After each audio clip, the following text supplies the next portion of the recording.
श्रीगुरुभ्यो नमः परमगुरुभ्यो नमः श्रीमदानंदतीर्थ भगवत्पादाचार्य गुरुभ्यो नमः भारती नमः सरस्वती नमः तत्त्वदेवताभ्यो नमः मुक्तिप्रदायक वासुदेवाय नमः हरये नमः श्रीकृष्णाय नमः हरि ओम कनकबीतचेलः केवलानन्दलीलः कलुषाहरणशीलः कञ्जमन्दारमालः कविजनपरिपालः कालमेघो खनीलः करिगिरिशिखराग्रे भातृश्रीलक्ष्मीलोलः भैष्मी सत्या समायुक्तं कृष्णकल्पद्रुमं भजे श्रीरामसरधेनुं च व्यासचिन्तामणिं सदा रामाय रामभद्राय रामचंद्राय वेदसे रघुनाथाय नाथाय सीताया पतये नमः बुद्धिर्बल सर्वमंगलमांगल्ये शिवे सर्वार्थसाधिके शरण्ये त्र्यंबके देवी नारायणि नमोस्तुते बुद्धिर्बलं यशोधैर्यं निर्भयुक्तं रवगता अजाड्यं वाक्पटत्तं च हनुमत्स्मरणात् भवेत् यो परं वैपरीतमतिप्रभूतान् वादान् निरस्य कृतवान् भवितत्ववादं सर्वेश्वरो हरिरिति प्रतिपादयन्तमानन्दतीर्थसमुनिवर्यमहं नमामि गुरुमखिलगुणज्ञं सत्मनेकाधिवासं शमदपरिनिष्टं सत्त्वनिष्ठं वरिष्ठं सकलसुजनशिष्टं नित्यनिर्धूतकष्टं हयमुखपदनिष्ठं मां भजन्तप्रपन्नाः आनन्दतीर्थोपदिष्टो निधिर्नारायणः पयः प्रदर्शितो येन सम्यक् जयतीर्थं तमाश्रयेकं सद्धं सेवदाम्भोज संसक्तो हंसमङ्गवः ब्रह्मण्यगुरुराजाख्यो वर्ततां मम मानसे काले फलति सुरद्रुः चिन्तामणिरपि याचने दाता वर्षति सकलमभीष्टं दर्शनमात्रात् श्रीपादरान्मुनिः अर्थिकल्पितकल्पोऽयं प्रत्यर्थिकजकेसरि व्यासतीर्थगुरुर्भूजा तस्मदिष्टार्थसिद्धये भक्तानां मानसाम्बोजभानवे कामधेनवे नमतां कल्पतरवे जयीन्द्रगुरवे नमः वन्दारुकल्पतरवे वादिकैरवभानवे श्रीरामचन्द्रगुरवे नमः कारुण्यसिन्धवे दुर्वादिध्वान्तरभये वैष्णवेन्दीवरेन्दवे श्रीराघवेन्द्रगुरवे नमोऽत्यन्तदयालवे सर्वसर्वं ध्येयानां सभा सुचितवाजिराट् सर्वदा सर्वदो भूयात् रघुनाथमुनीश्वरः वन्दारुजनसन्दोह वन्दारुतरसन्निभं वृन्दारकगुरुप्रक्षं वन्दे वाजीन्द्रदेशिकं विद्युत्पङ्कजमात्ताण्डः वाजिमत्तेभकेसरी जगन्नाथगुरुर्भोजाज्जायसे श्रेयसे मम वादे विजयशीलाय वरदाय वरार्थिनां वदान्यजनसिंहाय वरदेन्द्राय ते नमः कोलव्यासहयग्रीवपथकञ्जमधुव्रतं श्रीविश्वोत्तमयोगीन्द्रं वन्देऽहं वाजिराट्प्रियम् आपादमौलिपर्यन्तं गुरूणामाकृतिं स्मरेत् तेन विघ्नाः प्रणश्यन्ति सिद्ध्यन्ति च मनोरथाः नमो महद्भ्यः श्रीगुरुभ्यो नमः हरि ओಂ ಶಿವರಾತ್ರಿಯ ಪರ್ವಕಾಲ ಇನ್ನೇನಿಷ್ಟರಲ್ಲೇ ಬರೋದಿದೆ. ರುದ್ರದೇವರ ಸನ್ನಿಧಾನ, ಕೋಟಿಲಿಂಗ ಇರುವಂತಹ ಸನ್ನಿಧಾನ. ಇಂತಹ ಸನ್ನಿಧಾನದಲ್ಲಿ ಒಂದಿಷ್ಟು ರಾಮಾಯಣದ ಚಿಂತನೆ ಮಾಡೋದೇ ಬಹಳ ವಿಶೇಷ.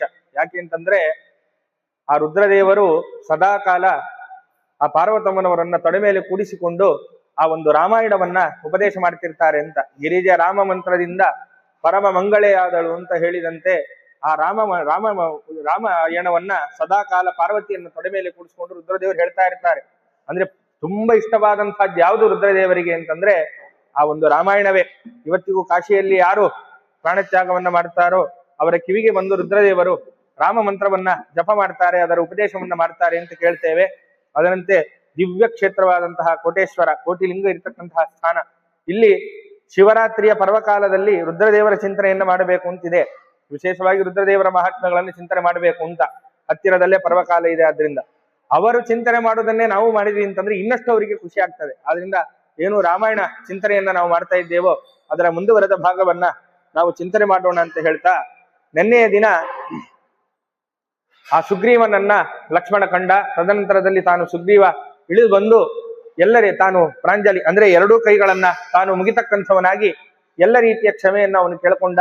ಅದಾದ ಮೇಲೆ ಇಲ್ಲಪ್ಪ, ಹನುಮಂತನನ್ನ ಕರೆದು ಆಜ್ಞೆಯನ್ನ ಮಾಡ್ತಕ್ಕಂಥವನಾದ ಸುಗ್ರೀವ ಎಲ್ಲ ಯಾವ್ಯಾವ ವನಗಳು ಅಂತ ಏನೇನಿದೆಯೋ, ಎಲ್ಲೆಲ್ಲಿ ನಮ್ಮ ವಾನರ ಸೇನೆ ಇರತಕ್ಕಂಥದ್ದಾಗಿದೆಯೋ ಎಲ್ಲ ಕಡೆಯಿಂದಲೂ ನಮ್ಮ ವಾನರ ಸೇನೆಯನ್ನ ಕರೆತರಬೇಕು. ಅದಕ್ಕೋಸ್ಕರ ತುಂಬಾ ವೇಗವಾಗಿ ಹೋಗುವಂತಹ ಬಲಿಷ್ಠರಾದಂತಹ ಏನು ಕಪಿಗಳಿದ್ದಾರೋ ಅಂತಹ ಕಪಿಗಳನ್ನ ನೀನು ಸಿದ್ಧಪಡಿಸಿ, ಅಂದ್ರೆ ಅವರನ್ನ ಸಿದ್ಧಪಡಿಸೋದು ಅಂದ್ರೆ ವಸ್ತುತಃ ಇದ್ದಾರೆ, ಅವ್ರಿಗೆಲ್ಲರಿಗೂ ಕೂಡ ನೀನು ಆಜ್ಞೆ ಮಾಡಿ ಅವರನ್ನ ಸಂಗ್ರಹ ಮಾಡಿ ಈ ಕಿಷ್ಕಿಂಧಾಪಟ್ಟಣದಿಂದ ಆ ಎಲ್ಲ ವಾನರನ್ನ ಸಂದೇಶವನ್ನ ಕಳಿಸ್ಲಿಕ್ಕೆ ನೀನು ಕಳಿಸಿಕೊಡು ಅಂತ ಹನುಮಂತ ದೇವರಿಗೆ ಸುಗ್ರೀವ ಹೇಳ್ತಕ್ಕಂಥವನಾದ. ಅಷ್ಟೇ ಅಲ್ಲ, ಎಲ್ಲರೂ ಕೂಡ ಇನ್ನು 10 ದಿನಗಳ ಒಳಗೆ ಪ್ರತಿಯೊಬ್ಬ ವಾನರರೂ ಕೂಡ ಈ ಜಾಗದಲ್ಲಿ ಬಂದಿರಬೇಕು. ಇಲ್ಲ ಅಂತಾದ್ರೆ ಅವರಿಗೆ ನಾನು ಮರಣ ದಂಡನೆಯನ್ನ ಮಾಡ್ತಕ್ಕಂಥವನಾಗ್ತೇನೆ ಎನ್ನುವ ಆಜ್ಞೆಯನ್ನೂ ಕೂಡ ಸುಗ್ರೀವ ಹೊರಡಿಸಿದ್ದಾನೆ. ಇದೆಲ್ಲವನ್ನ ಇಟ್ಟುಕೊಂಡಂತಹ ಕಪಿವೀರರು ಎಷ್ಟೋ ಜನ ತಾವು ಅಂತರಿಕ್ಷಕ್ಕೆ ಹಾರತಕ್ಕಂಥವರಾಗಿ ಅನೇಕ ಜಾಗಕ್ಕೆ ಹೋಗಿ ಸಂದೇಶವನ್ನ ಕೊಡ್ತಕ್ಕಂಥವರಾಗಿದ್ದಾರೆ. ಎಲ್ಲೆಲ್ಲಿ ಹೋದ್ರು ಅಂತಂದ್ರೆ ತೇ ಸಮುದ್ರೇಶು ಗಿರಿಷು ವನೇಶು ಚ ಸರಸ್ಸು ಚ ವಾನರಾನ್ ಸರ್ವಾನ್ ರಾಮಹೇತೋ ರಚೋದಯನ್. ಏನು ಮಾಡಿದ್ದಾರೆ? ಸಮುದ್ರೇಶು, ಅನೇಕ ಸಮುದ್ರ ತೀರಗಳಲ್ಲಿ ಈ ಕಪಿಗಳೆಲ್ಲರೂ ಕೂಡ ವಾಸ ಮಾಡ್ತಕ್ಕಂಥವರಾಗಿದ್ರು. ಅಂತಹ ಅನೇಕ ಸಮುದ್ರ ತೀರಗಳಿಗೆ ಈ ಎಲ್ಲ ವೇಗವಾಗಿ ಹೋಗ್ತಕ್ಕಂತಹ ಈ ಕಪಿವೀರರು ತಾವು ಹೋಗ್ತಕ್ಕಂಥವರಾಗಿ ಅವರೆಲ್ಲರಿಗೂ ಕೂಡ ಏನು ಮಾಡಿದ್ದಾರೆ? ಈ ಸಂದೇಶವನ್ನ ತಲುಪಿಸಿದ್ದಾರೆ. ಗಿರಿಶು, ಅನೇಕ ಪರ್ವತಗಳಲ್ಲಿ, ನೆನ್ನೆನೆ ನಾವು ಕೇಳಿದಂತೆ ಅನೇಕ ಪರ್ವತಗಳಲ್ಲಿ ಕಪಿಗಳಿದ್ರು ಅಂತ ನಾವು ಕೇಳಿದಿವಿ.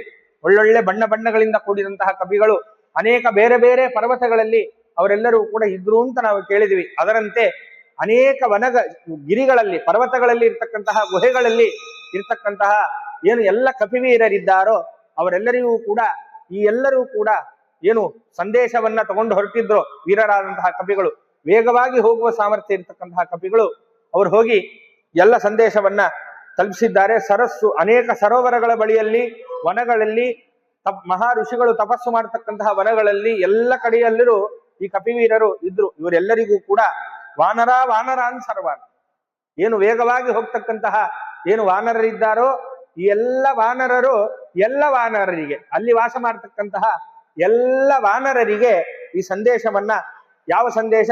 ಏನು ರಾಮನಿಗೋಸ್ಕರ ಏನು ಸೇವೆಯನ್ನ ಮಾಡಬೇಕೋ ಅದಕ್ಕೋಸ್ಕರ ಸುಗ್ರೀವ ಕರೆದಿದ್ದಾನೆ, ನೀವೆಲ್ಲರೂ ಕೂಡ ಬರಬೇಕು ಅಂತ ಹೇಳಿ ಏನು ಸಂದೇಶ ಇತ್ತೋ ಆ ಸಂದೇಶವನ್ನ ಈ ಎಲ್ಲ ಕಪಿಗಳು, ಅಲ್ಲಿದ್ದ ಕಪಿಗಳಿಗೆ ಕೊಡ್ತಕ್ಕಂಥವರಾಗಿದ್ದಾರೆ.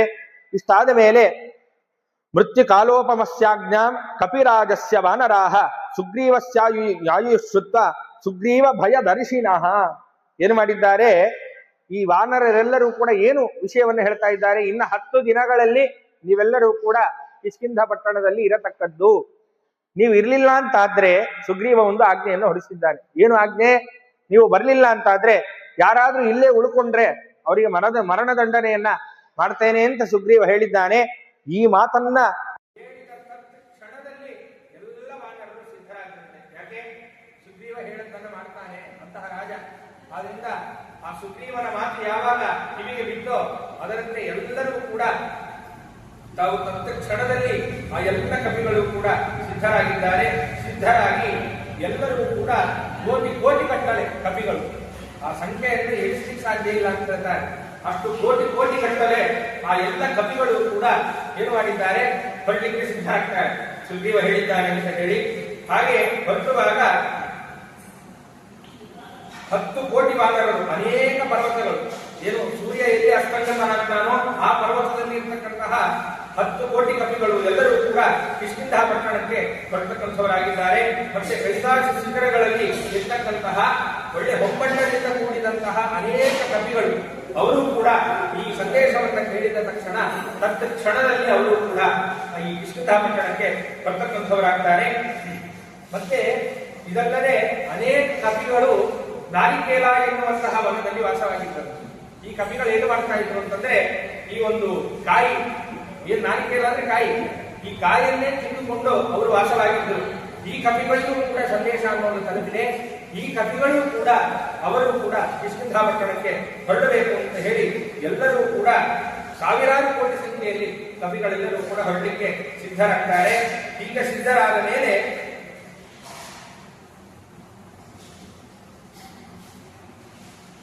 ಈ ಕಪಿಗಳೆಲ್ಲರೂ ಕೂಡ ಹೊರಟಾಗ ಹೇಗಿತ್ತು ಅನ್ನೋದನ್ನ ತಿಳಿಸಿಕೊಡ್ತಾರೆ. ಎಲ್ಲ ಕಪಿಗಳು ಹೇಗೆ ಬರ್ತಾರೆ ಅಂತಂದ್ರೆ, ಆಕಾಶ ಮಾರ್ಗದಲ್ಲಿ ಬರಬೇಕು. ಕೆಲವೊಬ್ರು ನಡ್ಕೊಂಡು ಬರ್ತಾರೆ, ಕೆಲವೊಬ್ರು ಆಕಾಶ ಮಾರ್ಗದಲ್ಲಿ ಬರ್ತಾರೆ. ಅವರವರ ಸಾಮರ್ಥ್ಯಕ್ಕೆ ತಕ್ಕಂತೆ ಕಪಿಗಳು ಹೇಗೆ ಬರ್ತಾರೆ ಅನ್ನೋದು ಅವರವರ ಸಾಮರ್ಥ್ಯಕ್ಕೆ ಬಿಟ್ಟದ್ದು. ಆದ್ರಿಂದ ಅನೇಕ ಈ ಕಪಿಗಳು ಏನು ಮಾಡಿದ್ದಾರೆ? ಮನೆಯೋ ಗಹ್ವರೇಭ್ಯಶ್ಚ ಸರಿಭ್ಯಶ್ಚ ಮಹೌಜಸಃ ಅಗಚ್ಚತ್ ವಾನರೀ ಸೇನಾ ವಿವಂತೀವ ದಿವಾಕರ.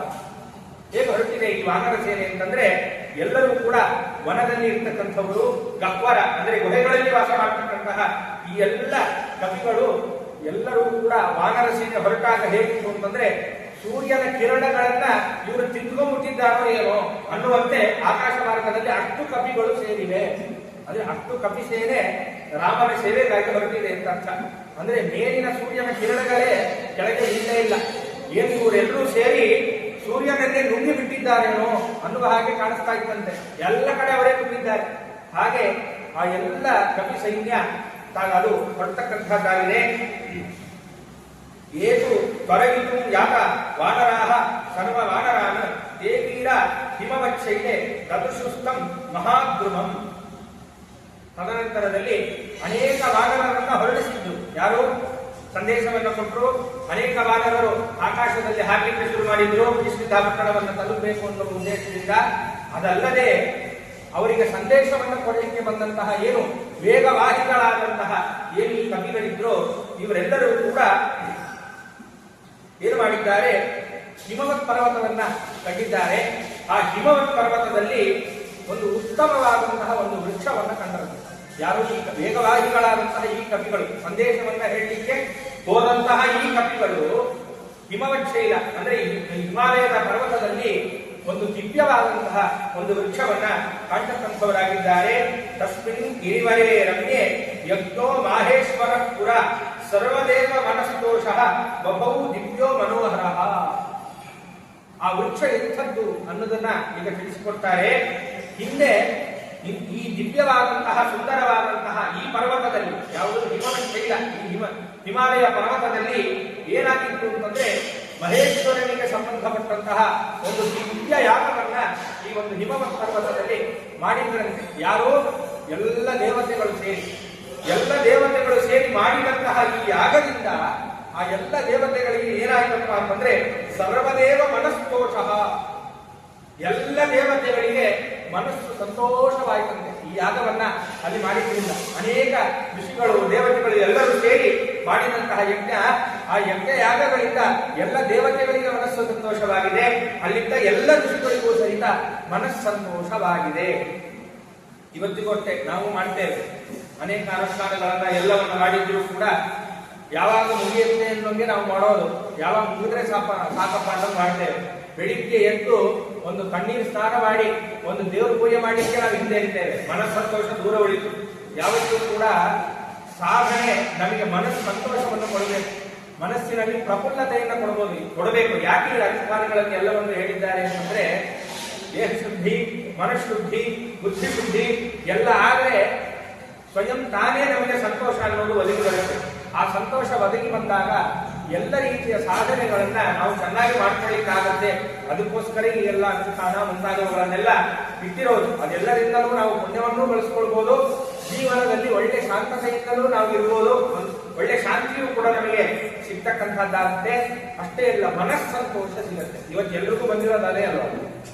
ಎಲ್ಲರತ್ರೂ ದುಡ್ಡಿದೆ, ಎಲ್ಲರತ್ರೂ ಊಟ ಇದೆ, ಎಲ್ಲರತ್ರೂ ಬಟ್ಟೆ ಇದೆ, ಎಲ್ಲರತ್ರೂ ಕಾರಿದೆ, ಎಲ್ಲರತ್ರೂ ಮನೆ ಇದೆ. ಇಲ್ಲೇ ಇದ್ದೇನೋ ಮನಸ್ಸಂತೋಷ ಅದೇ ಇಲ್ಲ. ಅದು ಸಿಗೋದು ಯಾವ್ದ್ರಿಂದ ಅಂತಂದ್ರೆ ಈ ಒಂದು ಒಳ್ಳೆ ಯಜ್ಞ ಯಾಗಾದಿ ಕರ್ಮಗಳನ್ನು ಮಾಡೋದ್ರಿಂದ ಸಿಗ್ತಕ್ಕಂಥದ್ದಾಗುತ್ತೆ. ಪರಮಾತ್ಮನ ಕಥಾಶ್ರವಣ ಮಾಡೋದ್ರಿಂದ ನಮಗೆ ಸಿಗ್ತಕ್ಕಂಥದ್ದಾಗುತ್ತೆ.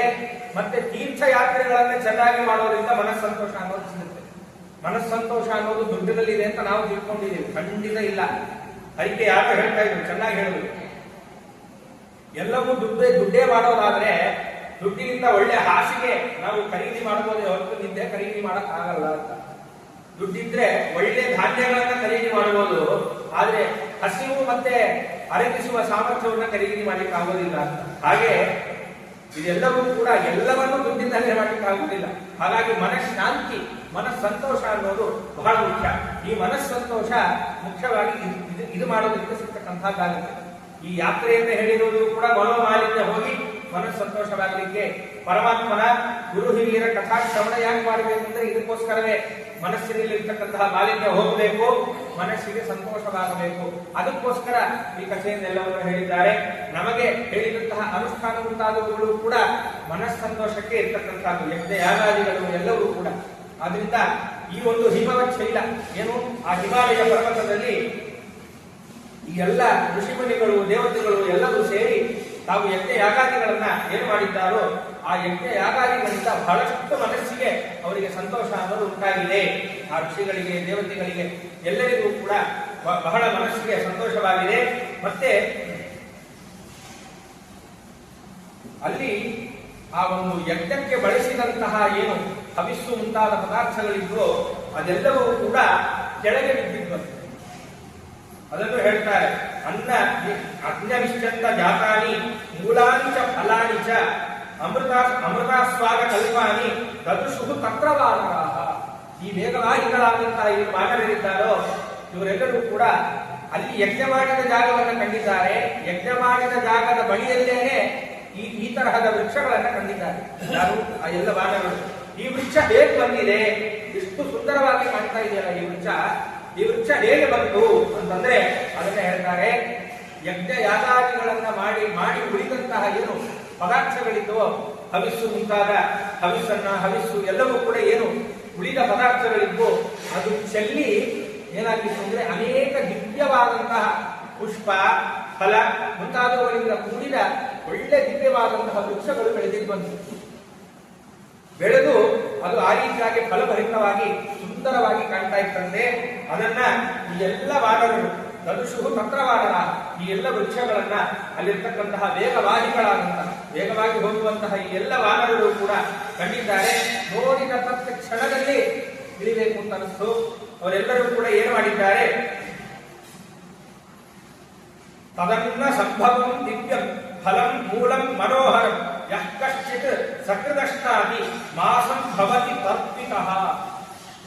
ಏನು ಅಂದ್ರೆ ಈ ತದನ್ನ ಸಂಭವ, ಆ ಹವಿಸ್ಸಾನ್ನದಿಂದ ಹುಟ್ಟಿದಂತಹ ಏನು ಈ ಗಿಡ ಇದೆಯೋ ಆ ಗಿಡದಿಂದ ಹುಟ್ಟಿದಂತಹ ದಿವ್ಯವಾದಂತಹ ಫಲಗಳು ಮತ್ತು ಮನೋಹರವಾದಂತಹ ಏನು ಪುಷ್ಪಗಳು ಎಲ್ಲವೂ ಕೂಡ ಇದ್ದವೋ, ಆ ವೃಕ್ಷದಲ್ಲಿ ಆದಂತಹ ಒಂದು ಹಣ್ಣನ್ನ ಒಮ್ಮೆ ಆ ಒಂದು ಹಣ್ಣನ್ನ ಯಾರು ಸ್ವೀಕಾರ ಮಾಡ್ತಾರೋ ಒಮ್ಮೆ ತಿಂದ್ರೆ 1 ತಿಂಗಳ ಕಾಲ ಹಸಿವೆ ಆಗ್ತಿರ್ಲಿಲ್ಲ.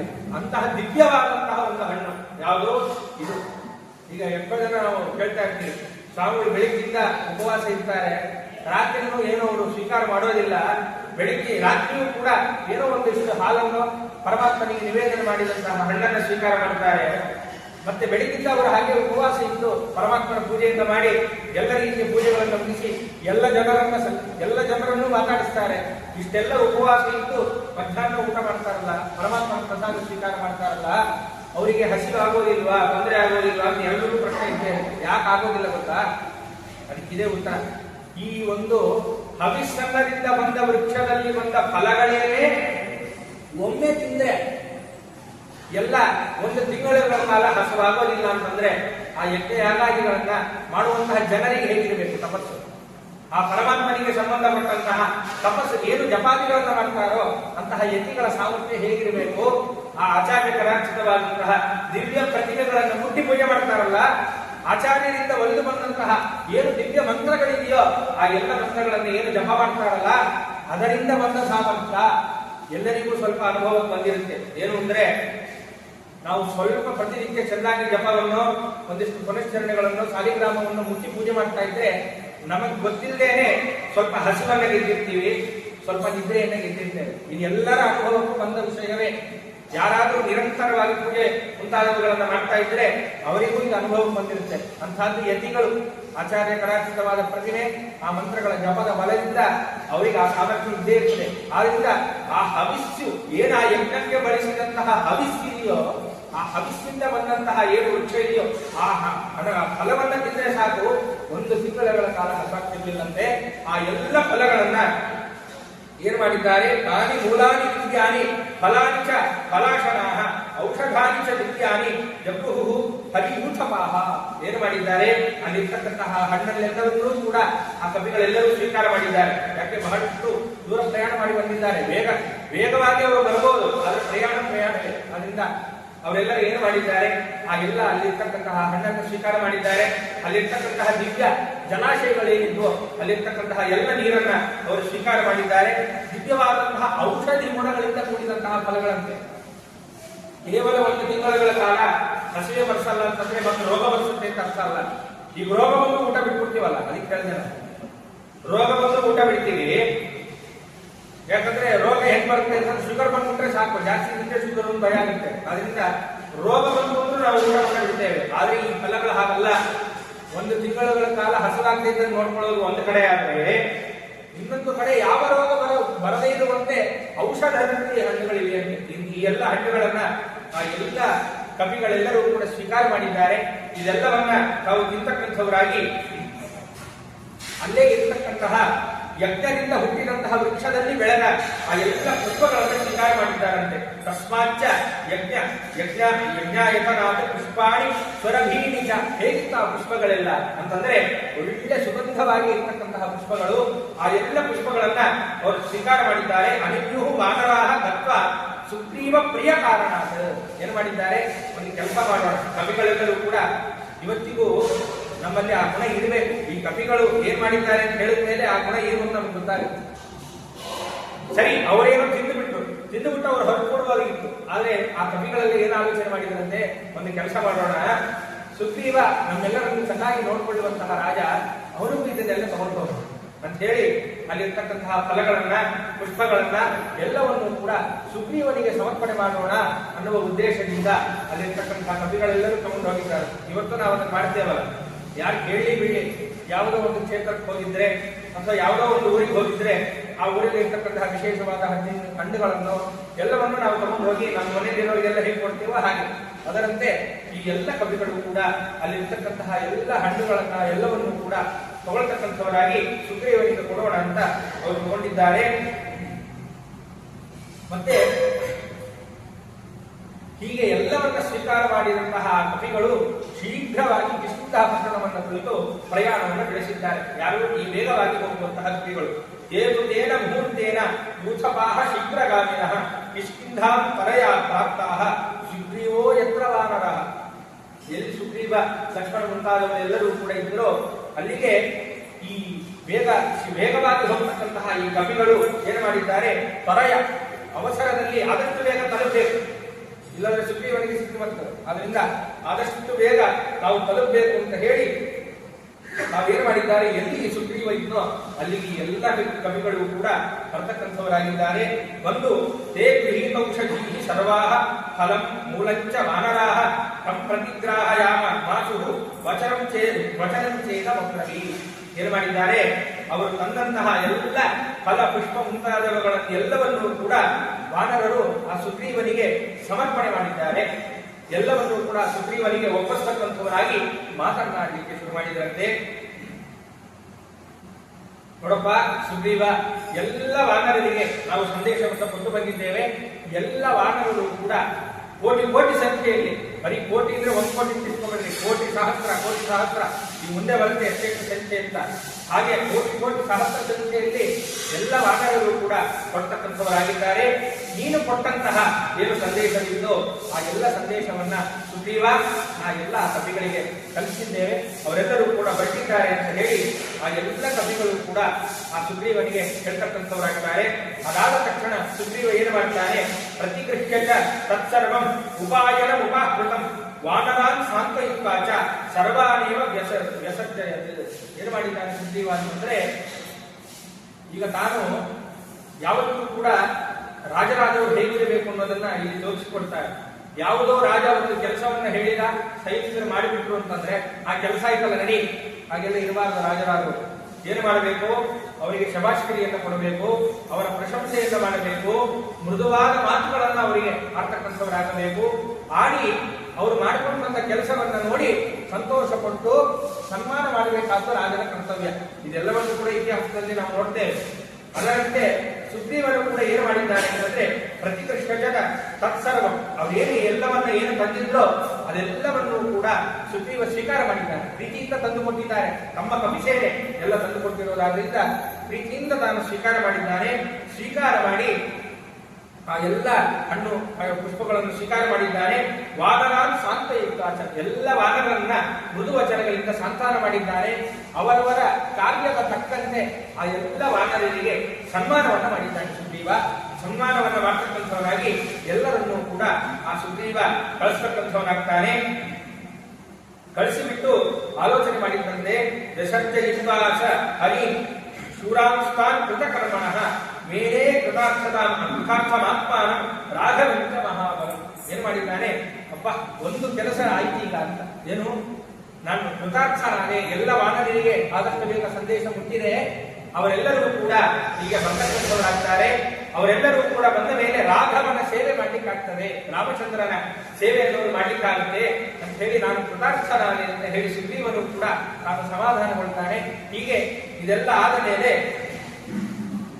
ತದನಂತರದಲ್ಲಿ ಲಕ್ಷ್ಮಣ ಮಾತಾಡ್ತಕ್ಕಂಥವನಾಗ್ತಾನೆ ಸುಗ್ರೀವನನ್ನು ಕುರಿತು. ಸಲಕ್ಷ್ಮಣೋ ಭೀಮಬಲಂ ಸರ್ವಮಾನರ ಸಂತಮಂ ಅಬ್ರವೀನ್ ಪ್ರಶ್ರಿತಂ ವಾಕ್ಯಂ ಸುಗ್ರೀವಂ ಸಂಪ್ರಹರ್ಷಯನ್. ಏನು ಮಾಡಿದ್ದಾನೆ? ಸುಗ್ರೀವನನ್ನ ಸಂತೋಷಪಡಿಸ್ತಾ ಇದ್ದಾನೆ ಲಕ್ಷ್ಮಣ. ಸಂತೋಷಗೊಳಿಸಿ ಹೇಳಿದಂತೆ ಎಂಥವನು ಲಕ್ಷ್ಮಣ ಅಂತಂದ್ರೆ ಭೀಮ ಒಳ್ಳೆ. ಮತ್ತೆ ಈ ಸುಗ್ರೀವ ಹೇಗಿದ್ದಾನೆ ಅಂತಂದ್ರೆ ಭೀಮಬಲ, ಬಹಳಷ್ಟು ಬಲಿಷ್ಠನಾಗಿದ್ದಾನೆ ಸುಗ್ರೀವ. ಮತ್ತೆ ವಾನರರಲ್ಲೇ ಶ್ರೇಷ್ಠನಾದವನು ಸುಗ್ರೀವ. ಇಂತಹ ಸುಗ್ರೀವನನ್ನ ಕುರಿತು ಮಾತನಾಡಲಿಕ್ಕೆ ಶುರು ಮಾಡ್ತಾನೆ ಯಾರು? ಲಕ್ಷ್ಮಣ. ಏನು ಮಾತಾಡ್ತಾನೆ ಅಂತಂದ್ರೆ ಕಿಷ್ಕಿಂಧಾಯ ವಿನಿಷ್ಕ್ರಾಮ ಯದಿತೆ ಸೌಮ್ಯ ರೋಚತೆ ತಸ್ಯ ತತ್ವಚನ ಶುದ್ಧ ಲಕ್ಷ್ಮಣಶ್ಚ ಸುಭಾಷಿತಂ. ಏನ್ ಮಾಡಿದ್ದಾನೆ? ನೋಡಪ್ಪ ಸುಗ್ರೀವ, ಈಗೆಲ್ಲ ವಾನರರನ್ನ ನೀನು ಬರಬೇಕು ಅಂತ ಕಳಿಸಿಕೊಂಡು ಬಂದಿದ್ದೀಯಾ. ನಾವು ಆದಷ್ಟು ಬೇಗ ಈ ಕಿಷ್ಕಿಂಧಾ ಪಟ್ಟಣವನ್ನು ಬಿಟ್ಟು ರಾಮಚಂದ್ರ ಎಲ್ಲಿದ್ದಾನೋ ಅಲ್ಲಿಗೆ ನಾವು ಹೋಗ್ತಕ್ಕಂಥವರಾಗೋಣ ಏನು ಅಂತ ಹೇಳಿ ಮೃದು ವಚನಗಳಿಂದ ಆ ಸುಗ್ರೀವನಿಗೆ ಈ ವಿಷಯವನ್ನ ಯಾವಾಗ ಲಕ್ಷ್ಮಣ ಹೇಳ್ತಕ್ಕಂಥವನಾಗ್ತಾನೋ ಮತ್ತೆ ಕ್ಷಣದಲ್ಲಿ ಸುಗ್ರೀವನಿಗೆ ಸಂತೋಷವಾಯಿತು. ಯಾರಿಗೆ ಸಂತೋಷವಾಗೋದಿಲ್ಲ? ದೇವರ ಹತ್ರ ಹೋಗೋಣ, ದೇವರಿರೋ ಜಾಗಕ್ಕೆ ಹೋಗೋಣ ಅಂದ್ರೆ ಯಾರಿಗೆ ಸಂತೋಷವಾಗೋದಿಲ್ಲ? ನಮಗೇನೆ ಅಷ್ಟು ಸಂತೋಷವಾಗಿದೆ. ಏನೋ ಸ್ವಾಮಿಗಳು ಒಂದ್ ಕಡೆ ಬಂದಿದ್ದಾರೆ ನಮ್ಮೂರಿಗೆ, ಅವರು ನೋಡಕ್ ಹೋಗ್ತೀವಿ ಅಂದ್ರೆ ಒಂದು ಸಂತೋಷ ಆಗುತ್ತೆ. ಎಲ್ಲ ದೇವರುಗಳಿಂದ ದರ್ಶನ ಮಾಡ್ತೇವೆ ಅಲ್ಲಿ ಅನ್ನೋದು ಒಂದು ಸಂತೋಷವಾಗಿರುತ್ತೆ ನಮಗೆ. ಅದರಿಂದ ಏನಾಗಿದೆ? ಸುಗ್ರೀವ ಪರಮ ಪ್ರೀತ. ಸುಗ್ರೀವನಿಗೆ ತುಂಬಾ ಸಂತೋಷವಾಗಿದೆ. ಸಂತೋಷವಾಗಿ ಅವನು ಮಾತಾಡಲಿಕ್ಕೆ ಆರಂಭ ಮಾಡ್ತಾನೆ.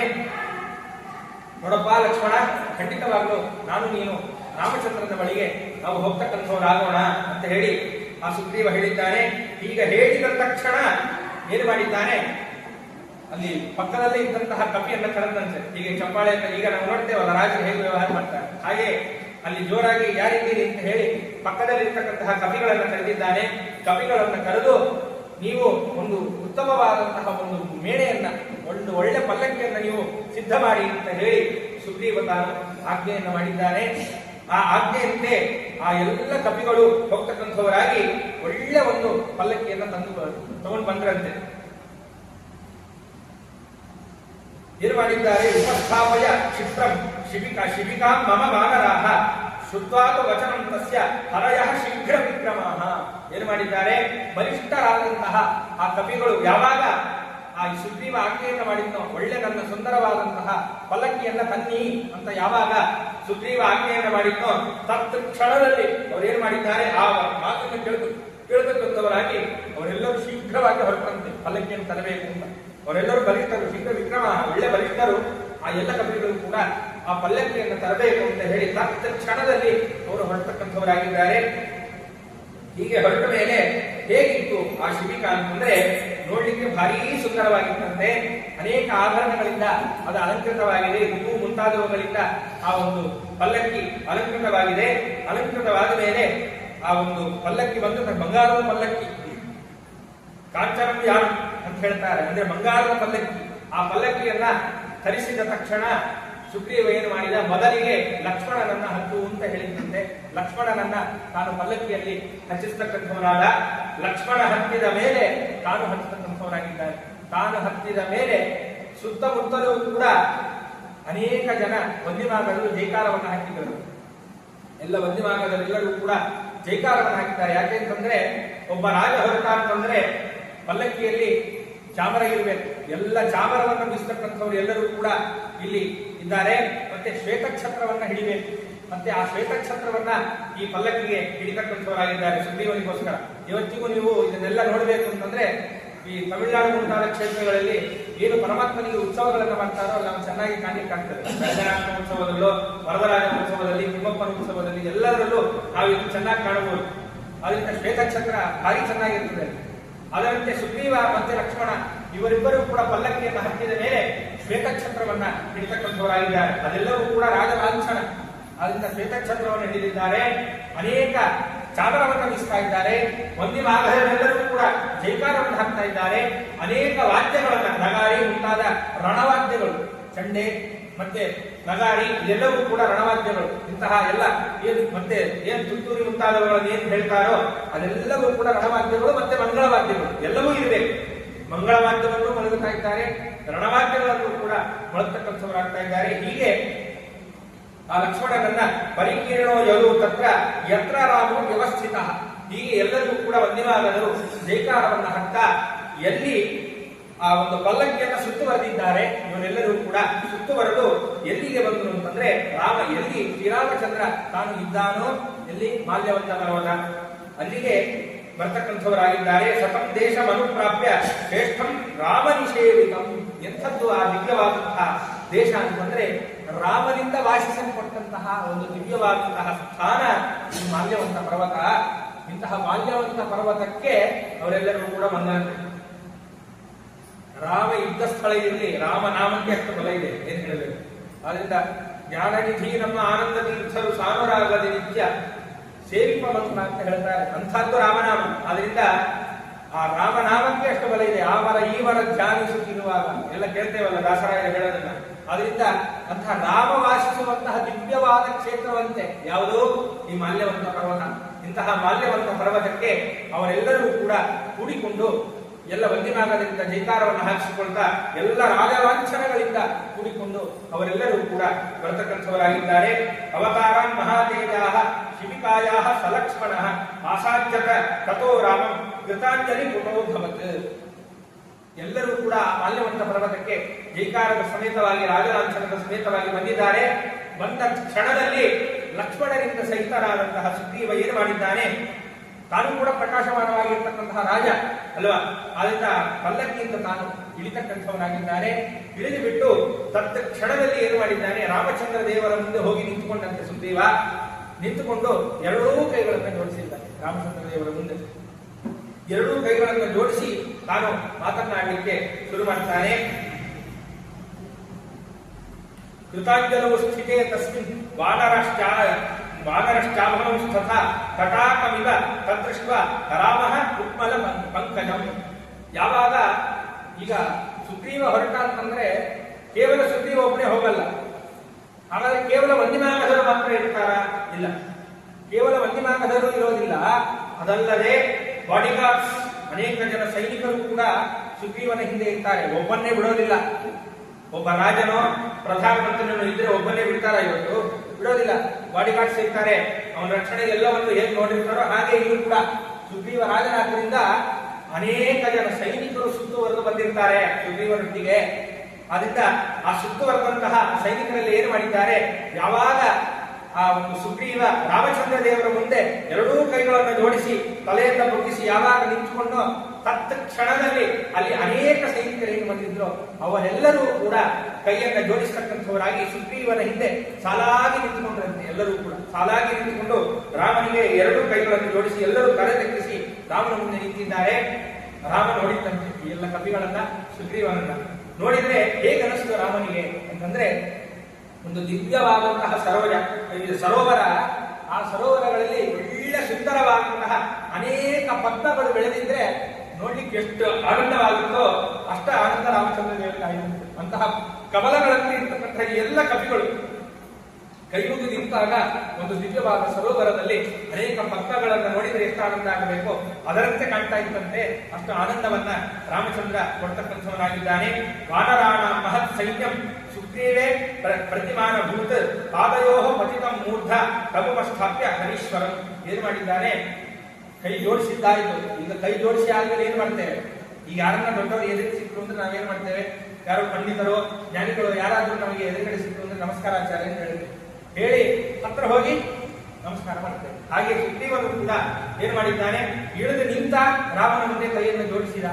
ಅದಾದ ತಕ್ಷಣ ರಾಮನ ಬಳಿಗೆ ಹೋಗ್ತಕ್ಕಂಥವನಾಗಿ ಒಳ್ಳೆ ಪ್ರೀತಿಯಿಂದ, ರಾಮನ ಮೇಲೆ ಪ್ರೀತಿಯಿಂದ ಏನ್ ಮಾಡಿದ್ದಾನೆ, ಪಾದಯೋ ಆ ಒಂದು ರಾಮಚಂದ್ರ ದೇವರ ಪಾದ ಕಮಲಗಳಿಗೆ ತನ್ನ ತಲೆಯನ್ನಿಟ್ಟಂತೆ, ತನ್ನ ತಲೆಯನ್ನು ಪತಿತಂ ಮೂರ್ಧ ಏನು ತನ್ನ ತಲೆಯನ್ನಿಟ್ಟು ರಾಮಚಂದ್ರ ದೇವರಿಗೆ ತಲೆಯನ್ನ ಮಣಿದು ತಾನು ನಮಸ್ಕಾರ ಮಾಡತಕ್ಕಂಥವನಾಗಿದ್ದಾನೆ ಸುಗ್ರೀವ. ಹೀಗೆ ನಮಸ್ಕಾರವನ್ನ ಮಾಡಿದ್ದಾದ ತಕ್ಷಣ ತಮುಪಸ್ಥಾಪ್ಯ ಹರೀಶ್ವರ ಏನ್ ಮಾಡಿದ್ದಾನೆ ರಾಮಚಂದ್ರ ಅಂತಂದ್ರೆ, ಇವತ್ತಿಗೂ ನಾವು ನೋಡ್ತೇವೆ ಆ ಭುಜಗಳನ್ನ ಹಿಡಿದು ರಾಮಚಂದ್ರ ಆ ಒಂದು ಸುಗ್ರೀವನನ್ನ ಎತ್ತಿದ್ದಂತೆ. ಇದನ್ನ ನಾವು ಎಲ್ಲಿ ನೋಡ್ಲಿಕ್ಕೆ ಸಿಗುತ್ತೆ ಅಂತಂದ್ರೆ ಉಡುಪಿ ಮುಂತಾದವುಗಳಲ್ಲಿ ಇದನ್ನ ನಾವು ಚೆನ್ನಾಗಿ ನೋಡ್ಲಿಕ್ಕೆ ಸಿಗುತ್ತೆ. ಹಿರಿಯ ಸ್ವಾಮಿಗಳಿಗೆ ನಮಸ್ಕಾರ ಮಾಡಿದ್ರೆ ಅವ್ರು ಹೀಗೆ ಕೈ ಎತ್ತಿ ಕೈ ಎರಡೂ ಹೀಗಿಟ್ಟು ಹೀಗೆ ಬೀಸ್ತಾರೆ. ಅದು ನೋಡ್ಲಿಕ್ಕೆ ಚಂದ ಒಂಥರ. ಹಾಗೆ ಸುಗ್ರೀವ ತಾನು ತಲೆಯನ್ನು ಮಣಿದು ರಾಮಚಂದ್ರ ದೇವರಿಗೆ ಯಾವಾಗ ನಮಸ್ಕಾರವನ್ನು ಮಾಡಿದ್ದೋ ಎರಡೂ ಭುಜಗಳನ್ನ ರಾಮಚಂದ್ರ ಎತ್ತತಕ್ಕಂಥವನಾಗಿದ್ದಾನೆ. ಎತ್ತು ಬಿಟ್ಟು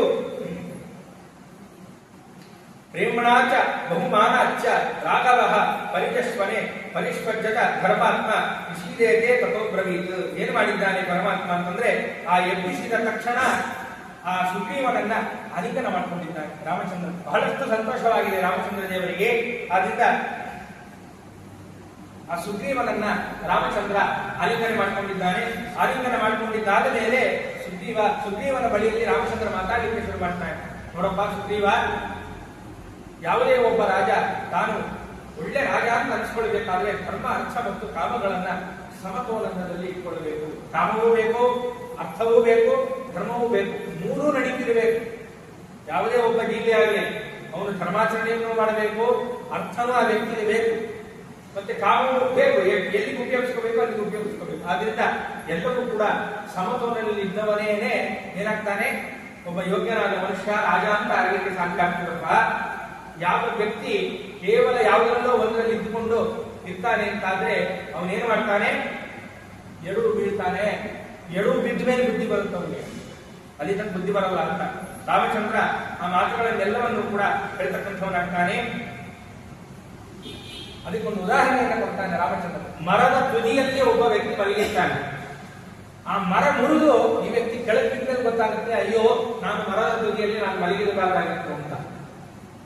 ಆದ್ರಿಂದ ಮೊದಲೇನೆ ಸ್ವಲ್ಪ ಕಷ್ಟಪಟ್ಟು ಏನೋ ಒಂದು ಮಾಡಿ ಸ್ವಲ್ಪ ಮಧ್ಯಭಾಗಕ್ಕೆ ಹತ್ತಿ ಚೆನ್ನಾಗಿ ಮಲಗಿದ್ರೆ ಬೀಳ್ತಾ ಇದ್ದ ಅವನು, ಬೀಳ್ತಾ ಇರಲಿಲ್ಲ.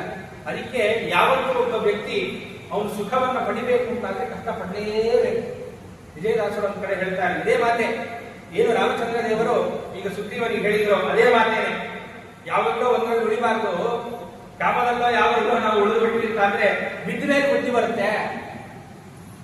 ಅದಕ್ಕೆ ಕಷ್ಟಪಟ್ಟು ಧರ್ಮ, ಅರ್ಥ, ಕಾಮಗಳನ್ನ ಸಮತೋಲನದಲ್ಲಿಟ್ಟು ನಾನು ಉಳಿತಾಗ ಅವರೇ ಒಳ್ಳೆ ವ್ಯಕ್ತಿ ತರಿಸಿಕೊಳ್ತಾನೆ ಅಂತ ಏನು ಶ್ರೀರಾಮಚಂದ್ರ ಹೇಳಿದ್ರು ಇದೇ ಮಾತನ್ನ ತಿಳಿಸಿಕೊಡ್ತಾರೆ. ಕಷ್ಟಪಡದೆ ಸುಖ ಬರದು ಕಂಗೆಟ್ಟವೇ ನಿನ್ನು ಕಷ್ಟವು ತಿಳಿಗೋದು ದುಷ್ಟ ವಿಷಯಗಾಸೆ ಜಗೀದು ನಮ್ಮ ವಿಜಯ ವಿಠಲನ್ ಹೊರೆತು ಮುಕ್ತಿಯು ದೊರಕದು ಹೂಗೆಲವೋ ಎಚ್ಚೆತ್ತು ಇರು ಕಂಡ ಮನವೇ. ಇದೇ ಮಾತೆ. ಕಷ್ಟಪಡದೆ ಸುಖ ಬರಲು. ಯಾವತ್ತೂ ಕೂಡ ಕಷ್ಟಪಡಲೇಬೇಕು. ಸರಿ, ಕಷ್ಟಪಡಲಿಲ್ಲ ಹಂಗೆ ನಮ್ಗೆ ಸುಖ ಬರಲಿ ಅಂತಂದ್ರೆ ಕಂಗೆಟ್ಟು ಹೋಗ್ತೀವಿ. ಕಂಗೆಟ್ಟ ಮೇಲಿಂದ ಕಷ್ಟವೂ ತಿಳಿಯೋದು. ಕಂಗೆಟ್ಟ ಮೇಲೆ ಏನ್ ಕಷ್ಟ ಬರುತ್ತಲ್ಲ ಅದನ್ನ ಅನುಭವಿಸ್ಬೇಕಾಗುತ್ತೆ. ಅದಕ್ಕೋಸ್ಕರ ಈ ಕಂಗೆಡುವುದು ಅವೆಲ್ಲ ಯಾವಿಂದ ಬರುತ್ತೆ, ದುಷ್ಟ ವಿಷಯದ ಆಸೆ ನಮ್ಮಿಂದ ಬರುತ್ತೆ. ಇಲ್ಲೂ ಅದೇ ಅಲ್ವಾ, ಯಾವುದೋ ಒಂದು ಕಾಮದಲ್ಲೇ ನಾವು ಬಿದ್ದು ಬಿಟ್ಟು ಯಾವುದೋ ಅದರಲ್ಲಿ ಆಸೆ ಇಟ್ಕೊಂಡು ಎಷ್ಟಿರಬೇಕೋ ಅಷ್ಟಿರಬೇಕು. ಎಲ್ಲರೂ ಕೂಡ ಉಪ್ಪಿನಕಾಯಿನೇ ತಿನ್ನಕ್ಕಾಗಲ್ಲ. ಬರೀ ಹಚ್ಕೊಳಕ್ಕಿದ್ರೆ ಸರಿ, ಬರೀ ಉಪ್ಪಿನಕಾಯಿ ತಿಂದ್ರೆ ಬೆಳಿಗ್ಗೆ ಗೊತ್ತಾಗುತ್ತೆ ಮಾರ್ನಿಂಗ್ ಬೆಳಿಗ್ಗೆ ಹೋದಾಗ ಬಹಳ ಕಷ್ಟ ಆಗಿದೆ. ಹಂಗೆ ಮಾಡಬಾರ್ದು. ಹೇಗೋ ಹಾಗೇನೆ ಇಲ್ಲೂ ಕೂಡ ಎಷ್ಟಿರ್ಬೇಕೋ ಅಷ್ಟಿರ್ಬೇಕು. ಅಲ್ಲೇ ಬಿದ್ದಿರಿ ಅಂತ ಆದ್ರೆ ಮತ್ತೆ ಕಷ್ಟ ಅನುಭವಿಸ್ಬೇಕಾಗುತ್ತೆ. ಯಾಕಿದು ಬರುತ್ತೆ, ದುಷ್ಟ ವಿಷಯದ ಆಸೆ ನಮ್ಗೆ ಬರುತ್ತಲ್ಲ. ಕಾಮನೆ ಆಸೆ, ದುಷ್ಟ ವಿಷಯದ ಆಸೆ ಜನಿದು. ಏನು ಈ ದುಷ್ಟ ವಿಷಯದ ಆಸೆ ಇತ್ತು ಅದ್ರ ಒಳಗೆ ಹೊಟ್ಟೋಲ್ಲಿ ಅಂತಾದ್ರೆ ಏನು ಮಾಡಿದ್ರು ಅದ್ರ ಕಷ್ಟ ಗೊತ್ತಾಗಲ್ಲ. ಆಮೇಲೆ ಬಿದ್ದೋಗ್ತೀವಿ, ಬಿದ್ದೋದ್ಮೇಲೆ ಅದ್ರ ಕಷ್ಟ ನಮ್ಗೆ ಗೊತ್ತಾಗುತ್ತೆ. ಆದ್ರಿಂದ ಈ ದುಷ್ಟ ವಿಷಯದ ಆಸೆಗಳನ್ನ ಬಿಟ್ಟು ವಿಜಯ ವಿಠಲನ ನೀವು ಸ್ಮರಣೆ ಮಾಡಿದಿ ಅಂತಾದ್ರೆ ನಿನಗೆ ಒಳ್ಳೇದಾಗುತ್ತೆ. ಎಚ್ಚೆತ್ಕೊಂಡಿರು ಅಂತ ಏನು ಇಲ್ಲಿ ಹೇಳಿದ ಮಾತನ್ನೇ ಅಲ್ಲಿ ಹೇಳ್ತಾನೆ. ಅದನ್ನೇ ರಾಮಚಂದ್ರ ಹೇಳ್ದ. ಯಾವುದೋ ಒಂದು ಕ್ಷುದ್ರ ಕಾಲದಲ್ಲಿ ಬಿದ್ಬಿಡ್ಬೇಡ, ಬೀಳಬಾರದು. ಒಬ್ಬ ವ್ಯಕ್ತಿ ಧರ್ಮಾರ್ಥ ಕಾಲಗಳನ್ನ ಸಮತೋಲನೆಯಲ್ಲಿ ಇಟ್ಟುಕೊಂಡು ಒಳ್ಳೆ ರೀತಿಯಲ್ಲಿ ಇದ್ದಲ್ಲಿ ಆತ ಸರಿಯಾಗಿ ನಡ್ಕೊಳ್ಳಿಕ್ಕೆ ಸಾಧ್ಯ ಇದೆ.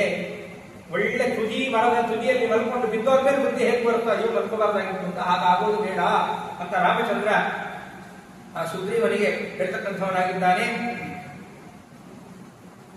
ಮತ್ತೆ ಇಷ್ಟೆಲ್ಲ ಆದ ಮೇಲೆ ಸುಗ್ರೀವ ಹೇಳಿದಂತೆ, ಸ್ವಾಮಿ ನಿನ್ನ ಅನುಗ್ರಹದಿಂದಲೇ ನನಗೆ ಈ ಕಪಿರಾಜ್ಯ ಇದೆಲ್ಲವೂ ಕೂಡ ಸಿಗ್ತಕ್ಕಂಥದ್ದಾಗಿದೆ. ಇಷ್ಟೊತ್ತು ಲಕ್ಷ್ಮಣನ ಮುಂದೆ ಅವೆಲ್ಲ ಹೇಳೋದು ಬೇರೆ, ಈಗ ಯಾರೆಲ್ಲ ಬಂದಿದೆಯೋ ಅವ್ರ ಮುಂದೆ ಹೇಳಲೇಬೇಕು ತಾನೆ. ಆದ್ರಿಂದ ಶ್ರೀರಾಮಚಂದ್ರನ ಮುಂದೆ ಹೇಳ್ತಾನೆ, ಸ್ವಾಮಿ ನಿನ್ನ ಅನುಗ್ರಹದಿಂದ ಇದೆಲ್ಲವೂ ಕೂಡ ಬರ್ತಕ್ಕಂಥದ್ದಾಗಿದೆ ಅಂತ ಹೇಳಿ ತಾನು ಕೈ ಜೋಡಿಸಿ ಮತ್ತೆ ಮತ್ತೆ ನಮಸ್ಕಾರ ಮಾಡಿ ರಾಮಚಂದ್ರ ದೇವರಿಗೆ ತಾನು ಆ ಕೃತಜ್ಞತೆಯನ್ನ ಸಲ್ಲಿಸತಕ್ಕಂಥವನಾಗ್ತಾನೆ. ಇದಾದ ಮೇಲೆ ದೇವ ಗಂಧರ್ವ ಪುತ್ರಾಶ್ಚ ವಾನರಾಹ ಕಾಮರೂಪಿಣಃ ಸ್ವಸ್ವೈ ಪರಿವೃತ ಸೈನ್ಯಃ ವರ್ತಂತೆ ಪಥಿರಾಗವ ಹೇಳಿದಂತೆ, ಸ್ವಾಮಿ ಎಲ್ಲ ಸೈನ್ಯ ಪ್ರತಿಯೊಬ್ಬ ವಾನರರು ಕೂಡ ಇಲ್ಲಿಗೆ ಬರ್ತಕ್ಕಂಥವರಾಗಿದ್ದಾರೆ. ಪಚಿ ಎಲ್ಲರೂ ಕೂಡ ಮಾರ್ಗದಲ್ಲಿದ್ದಾರೆ.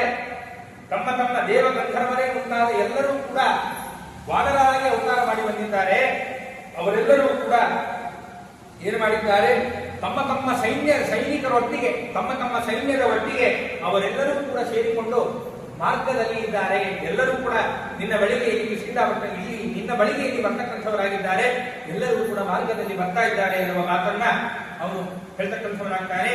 ಎಷ್ಟು ಬರ್ತಾ ಇದ್ದಾರೆ ಅನ್ನುವ ಮಾತನ್ನು ಕೂಡ ಸುಗ್ರೀವ ತಿಳಿಸ್ತಾನೆ.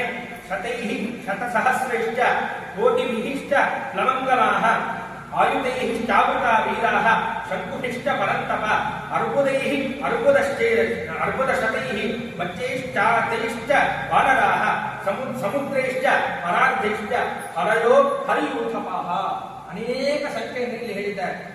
ಯಾವ ಸಂಖ್ಯೆಗಳು ಅಂತಂದ್ರೆ ಕೋಟಿ, ಶಂಕು, ಅರ್ಬುದ, ಸಮುದ್ರ, ಪರಾರ್ಧ, ಈ ಎಲ್ಲ ಇಲ್ಲಿಯ ಸಂಖ್ಯೆಗಳು ಬೆಳೀತಾ ಹೋಗ್ತವೆ. ಹೀಗೆ ನಮ್ ಕೋಟಿ ತನಕ ಇವು ಹೋಗ್ಬೋದು, ಅದ್ರ ಮುಂದೆ ಒಂದು 10 ಕೋಟಿ ಸೇರಿಸ್ಬೋದು. ಆದ್ರೆ ಅದಕ್ಕೂ ಮೀರಿ ಬಿಟ್ಟಿದೆ ಇದು.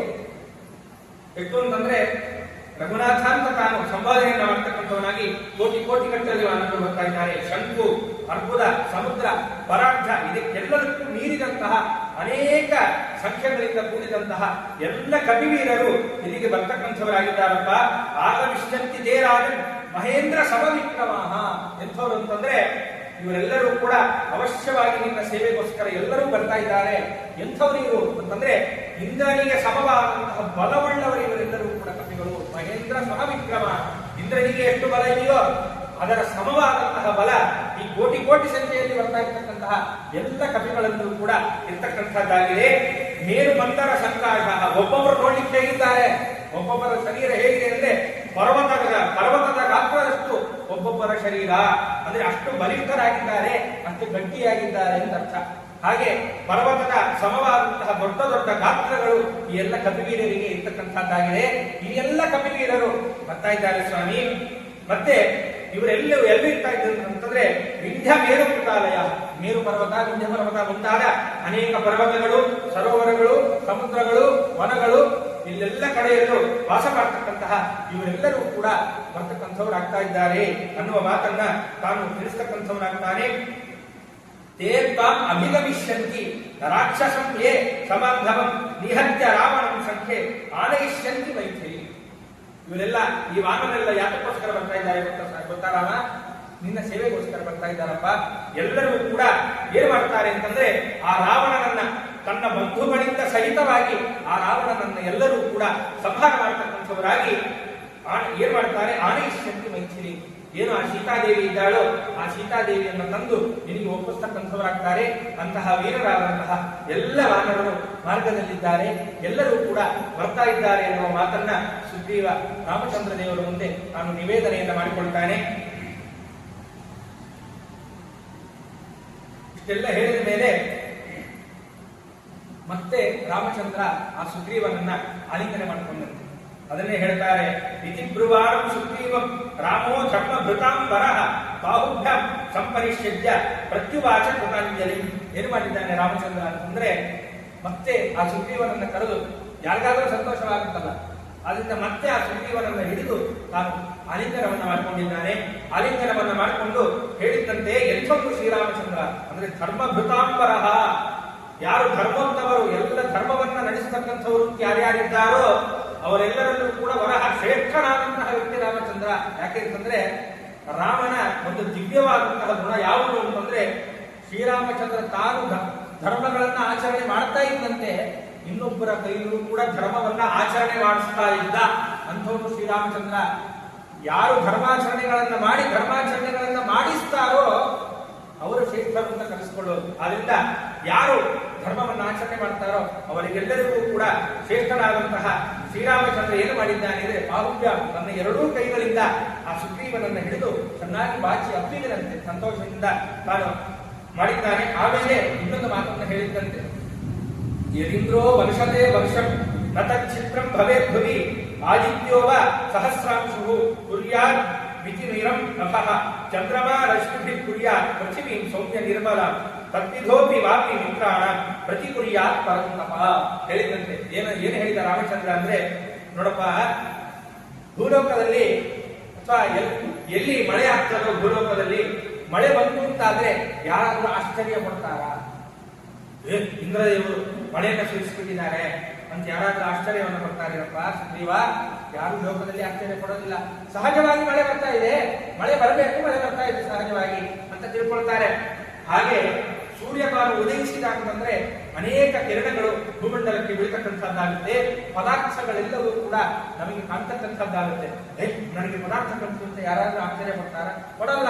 ಸಹಜವಾಗಿ ಅದು ನಮಗೆ ಎಲ್ಲರಿಗೂ ಗೊತ್ತಿರುವಂತಹ ವಿಷಯ, ಅಂದ್ರೆ ಸಿದ್ಧವಾದ ವಿಷಯ ಅದು ಅಂತ ಹೇಳಿ ಚಂದ್ರ ಕಿರಣ ಬಂತು ಅಂತಾದ್ರೆ ಭೂಮಿ ಎಲ್ಲ ತಂಪಾಗುತ್ತೆ, ಒಳ್ಳೆ ಬೆಳಕು ಎಲ್ಲವೂ ಕೂಡ ಬರ್ತಕ್ಕಂಥದ್ದಾಗುತ್ತೆ. ಇದನ್ನ ನೋಡಿದ್ರು ಕೂಡ ಯಾರು ಆಶ್ಚರ್ಯ ಪಡೋದಿಲ್ಲ, ಸಹಜವಾದ್ದರಿಂದ. ಹಾಗೆ ನಿನ್ನಂತಹ ಮಿತ್ರ ನಿಂತ ಮೇಲೆ ನಿನ್ನಂತಹ ಮಿತ್ರನಿಗೆ ಸಹಾಯ ಮಾಡುವುದು ಕೂಡ ಆಶ್ಚರ್ಯವೇನಲ್ಲಪ್ಪ. ಹೇಗೆ ಸೂರ್ಯ ಸಹಜವಾಗಿ ಕಿರಣಗಳನ್ನು ಕೊಡ್ತಾನೋ, ಇಂದ್ರದೇವರು ಸಹಜವಾಗಿ ಹೇಗೆ ಮಳೆಯನ್ನ ಕೊಡ್ತಾರೋ, ಚಂದ್ರ ಸಹಜವಾಗಿ ಹೇಗೆ ತಂಪನ್ನು ಉಂಟು ಮಾಡ್ತಾನೋ, ನಿನ್ನಂತಹ ಮಿತ್ರರು ಕೂಡ ಸಹಜವಾಗಿ ಇನ್ನೊಬ್ಬ ಮಿತ್ರನಿಗೆ ಸಹಾಯವನ್ನು ಮಾಡುವುದು ಕೂಡ ನಿನಗೆ ಸಹಜವೇ.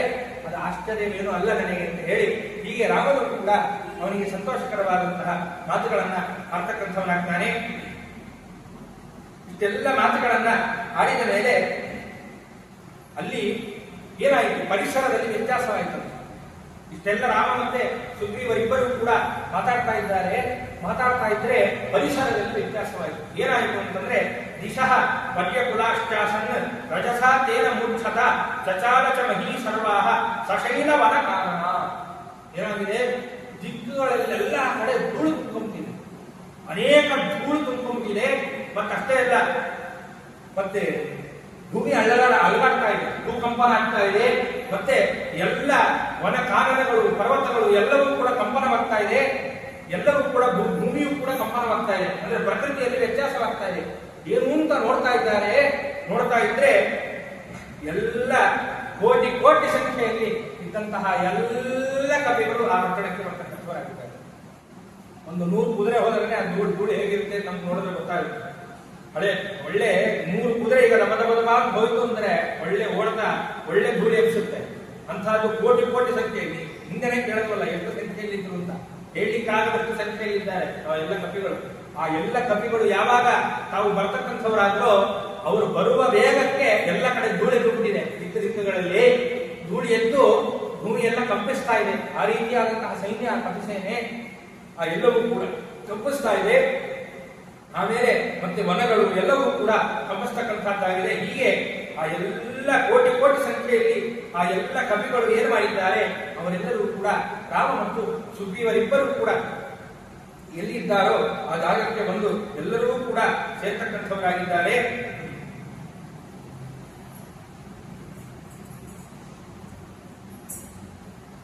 ಯಾರ್ಯಾರು ಎಷ್ಟು ಸಂಖ್ಯೆಯಲ್ಲಿ ಬಂದರು ಅನ್ನುವ ಮಾತನ್ನ ಈಗ ತಿಳಿಸಿಕೊಡ್ತಾರೆ. ತತಃ ಕಾಂಚನ ಶೈಲಾವಾಹ ತಾರಯ ವೀರ್ಯವಾನ್ವಿತ ಅನೇಕೈ ದಶಸಹಸ್ರೈ ಕೋಟಿಭಿ ಪ್ರತ್ಯದೃಶ್ಯತ. ಸಹಸ್ರ ಕೋಟಿ ಸಂಖ್ಯೆಯಲ್ಲಿ ಇರ್ತಕ್ಕಂತಹ ಕವಿಗಳು ಮೊದಲು ಕಂಡುವಂತೆ. ಯಾರು ಈ ಕವಿಗಳು ಅಂತಂದ್ರೆ ಈ ಸುಗ್ರೀವನ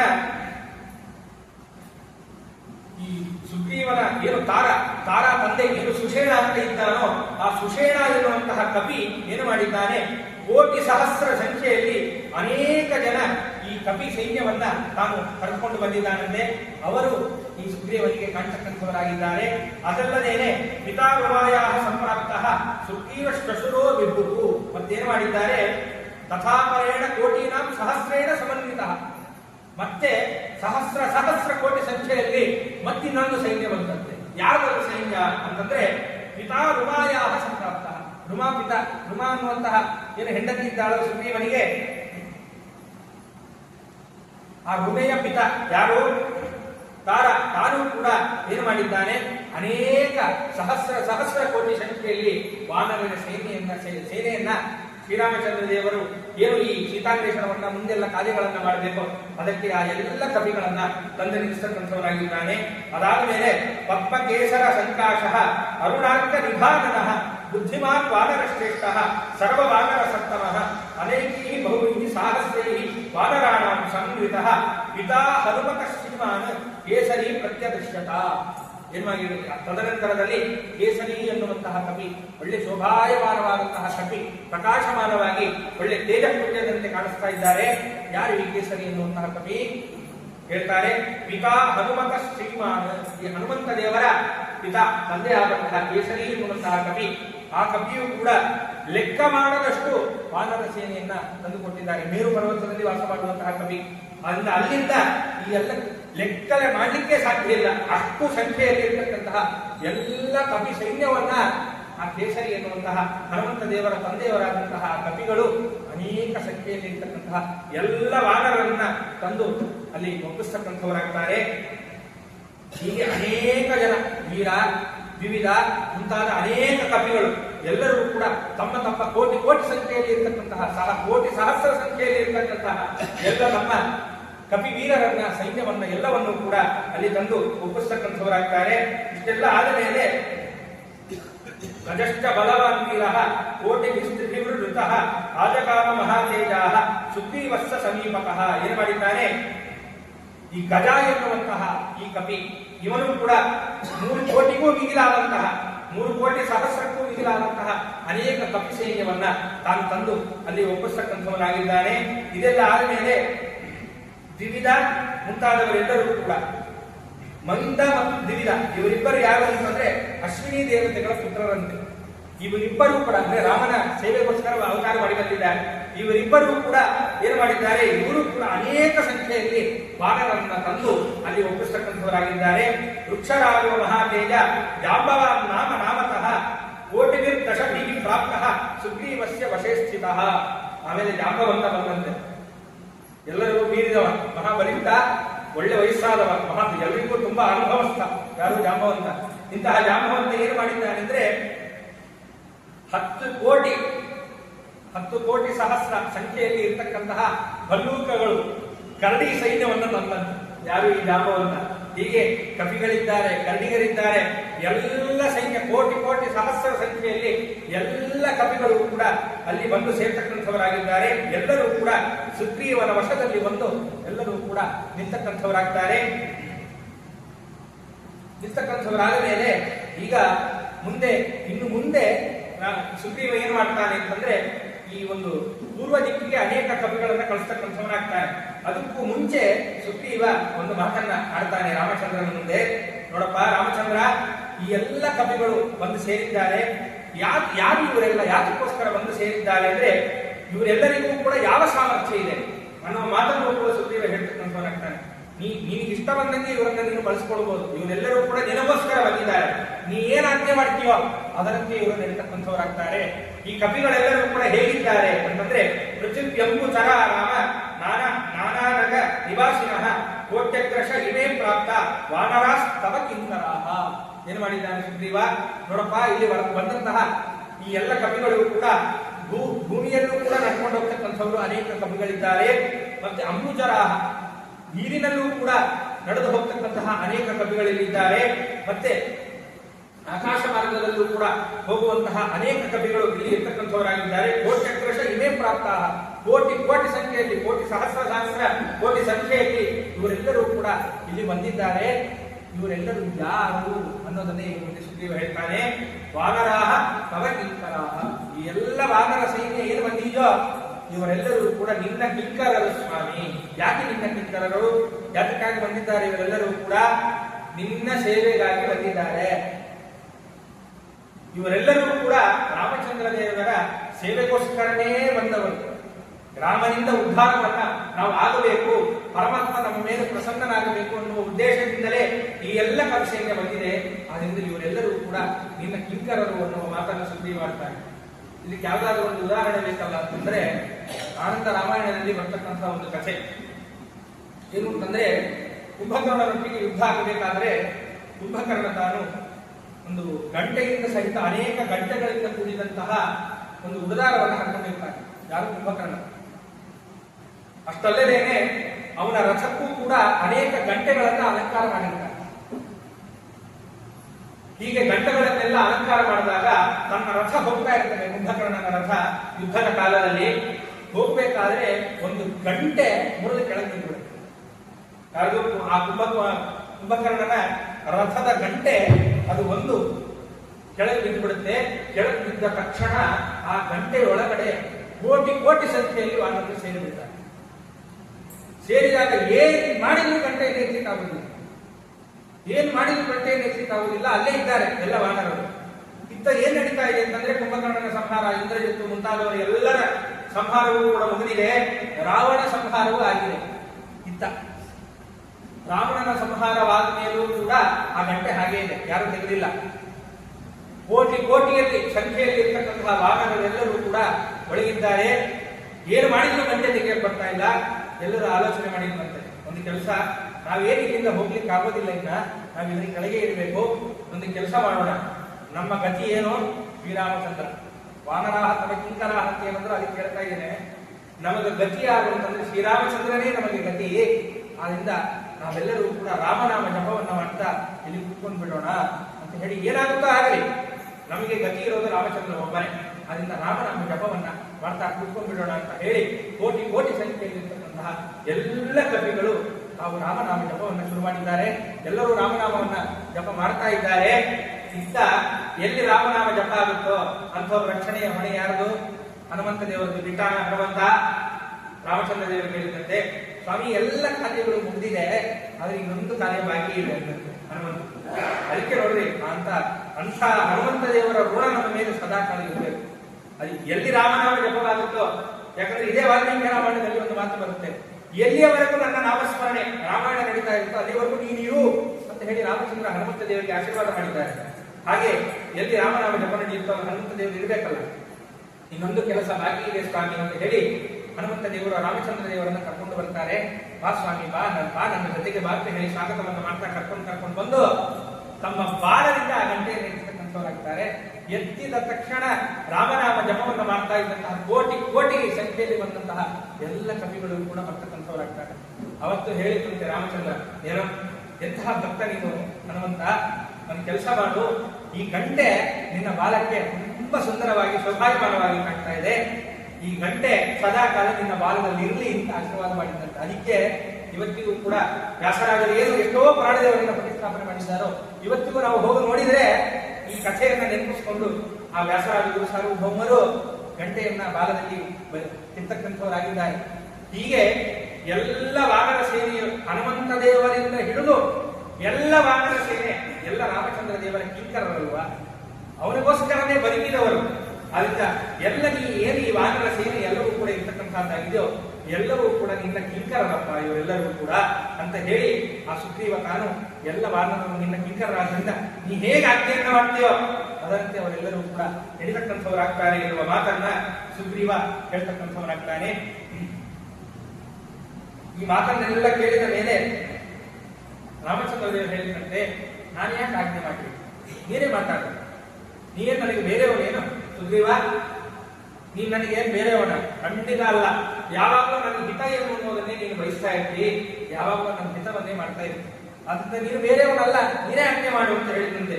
ಭವಾನ್ ಅಸ್ಮತ್ ಹಿತೇ ಯುಕ್ತಃ, ಎಂಥೋ ನೀನು ನನಗೆ ಯಾವುದು ಹಿತವೋ ಅಹಿತವೋ ಅನ್ನೋದು ನಿನಗೆ ಎಲ್ಲ ಚೆನ್ನಾಗಿ ಗೊತ್ತಿದೆ. ನನಗೆ ಯಾವಾಗಲೂ ಕೂಡ ಹಿತವನ್ನೇ ಮಾಡಬೇಕು ಅನ್ನೋದ್ರಲ್ಲೇ ನೀನು ಯಾವಾಗಲೂ ತೊಡಗಿಸ್ಕೊಂಡಿರ್ತೀಯ ಸುಗ್ರೀವ, ನೀನೇ ಆಜ್ಞೆ ಮಾಡ್ತಕ್ಕಂಥವನಾಗು ಅಂತ ಹೇಳಿದಂತೆ. ಭವಾನ್ ಅಸ್ಮತ್ ಹಿತೇ ಯುಕ್ತಃ ಸುಕೃತಾಕ್ಷೋಕ್ತ ಉತ್ತಮಃ ಏವ ಮುಕ್ತಸ್ತು ಸುಗ್ರೀವೋ ವಿರತಂ ನಾಮಯೋಧಮಂ. ಏನು ಮಾಡಿದ್ದಾನೆ ಸುಗ್ರೀವ, ತಾನು ಯಾವಾಗ ಶ್ರೀರಾಮಚಂದ್ರ ನನ್ನ ಹಿತವನ್ನೇ ನೀನು ಸದಾ ಕಾಲ ಮಾಡ್ತಿ, ಅದರಿಂದ ನೀನೇ ಆಜ್ಞೆಯನ್ನ ಮಾಡುವಂತ ಯಾವಾಗ ಸುಗ್ರೀವನಿಗೆ ರಾಮಚಂದ್ರ ದೇವರು ಹೇಳ್ತಕ್ಕಂಥವರಾದರೂ ಅದಾದ ತಕ್ಷಣ ಸುಗ್ರೀವ ಏನು ಮಾಡಿದ್ದಾನೆ, ವಿನತ ಎನ್ನುವಂತಹ ಒಬ್ಬ ಕಪಿಯನ್ನ ಕರಿತಕ್ಕಂಥವನಾಗಿದ್ದಾನೆ. ಕರಿತಕ್ಕಂಥವನಾಗಿ ಏನು ಮಾಡಿದ್ದಾನೆ, ಮುಂದೆ ಏನು ಮಾಡಬೇಕು ಅನ್ನೋದನ್ನ ತಾನು ಈ ವಿನತ ಎನ್ನುವಂತಹ ಕಪಿಗೆ ತಿಳಿಸ್ತಕ್ಕಂಥವನಾಗಿದ್ದಾನೆ.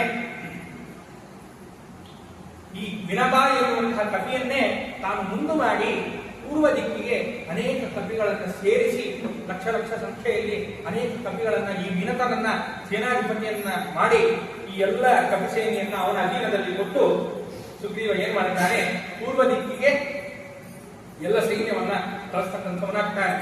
ಪೂರ್ವ ದಿಕ್ಕಲ್ಲಿ ಏನಿದೆ, ಪೂರ್ವ ದಿಕ್ಕು ಹೇಗಿದೆ, ನೀವು ಹೇಗೆ ಹೋಗಬೇಕು, ಯಾವ ಮಾರ್ಗದಲ್ಲಿ ಹೋಗಬೇಕು ಎಲ್ಲವನ್ನು ಕೂಡ ಸುಗ್ರೀವ ವಿವರವಾಗಿ ಈ ವಿನತ ಎನ್ನುವಂತಹ ಕಪಿಗೆ ತಾನು ತಿಳಿಸ್ತಕ್ಕಂಥವನಾಗ್ತಾನೆ.